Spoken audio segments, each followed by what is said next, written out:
Ang West Philippine Sea ay isang termino na ginagamit ng Pilipinas upang tumukoy sa silangang bahagi ng South China Sea na nasa loob ng eksklusibong economic zone. Ang Pilipinas, saklo nito ang mga tubig na mahalaga para sa mga mapapakunan sa ekonomiya at sa seguridad ng bansa. Narito ang ilang pangunahing aspeto, ang mga kaukulang, ang geographical. Ang dagat ng kanlurang Pilipinas ay matatagpuan sa kanluran ng kapuluan ng Pilipinas at kinabibilangan ng Cagayan Island Group, Spratly Island, isang grupo ng mga isla at mga reef na inaangkin ng Pilipinas. Cagorok Shoal o Bacho de Masinloc, isang mayaman lugar ng pangingisda na matatagpuan sa paligid ng 1P4 na otikong na milya sa kanluran ng Zambales. Ang mga tubig na umaabot ng 200 na nautical miles mula sa baybayin ng Pilipinas, kasuwato ng kahulugan ng EEZ, the United Nations Convention on the Law of the Sea and Class. Mudahan sa ekonomiya,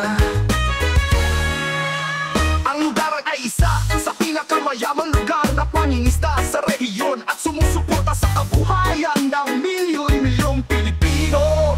Ang matayaman ng enerhiya, ang mga potensyal na reserbang langis at gas sa kanlurang dagat ng Pilipinas, lalo na sa Reed Bank, ay mahalaga para sa seguridad ng enerhiya ng Pilipinas. Pagkakalakalan sa dagat ay bahagi ng isa sa pinakamakapopular na mga daanan sa paghabol sa buong mundo na nag-aambag sa pagkakakonekta ng ekonomiya.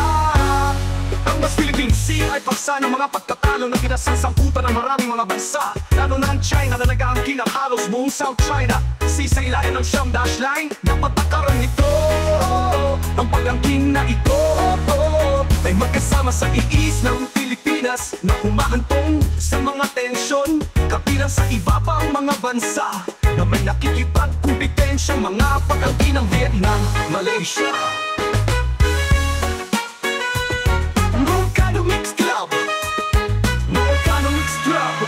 Noong 2016, nakamit ng Pilipinas ang isang makabuluhang panalo sa batas sa pamamagitan ng Permanent Court of Arbitration sa The Hague na naghatol na ang pag-angkin ng China na Siyam Dash Line ay walang legal na batayan sa ilalim ng internasyonal na batas. Ang ilang mga kapangyarihan tulad ng mga reef at mga shoal ay hindi maaaring ituring na mga isla at sa makauwid ay hindi bumubuo ng mga Sa kabila ng paghatol na ito, patuloy na ipinatutupad ng China ang mapag-aangking nito.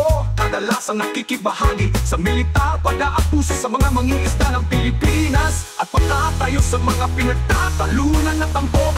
Pangangalaga sa kapaligiran, ang West Philippine Sea ay nakaharap sa makabuluhang pinsala sa ekolohiya. Dahil sa illegal na pangingisda ay inakusahan ng labis na pangingisda at paggamit ng mga pangwasak na pamamaraan para aktividad sa pagpapauligan.